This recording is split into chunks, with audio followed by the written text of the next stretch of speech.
Sea por la crisis o porque compartir con Internet es más fácil, este año se llevan las participaciones. En España se han emitido más de 3.000 millones de euros en pequeñas partes de Lotería de Navidad.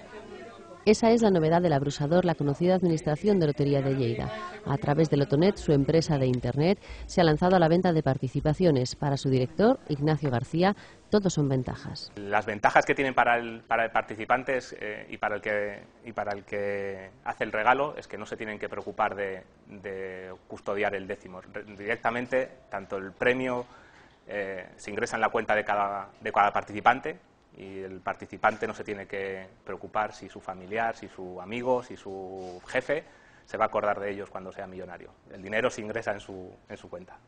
El método es sencillo, basta con introducir el nombre de quien compra y las direcciones de las personas a las que se regala la participación de lotería.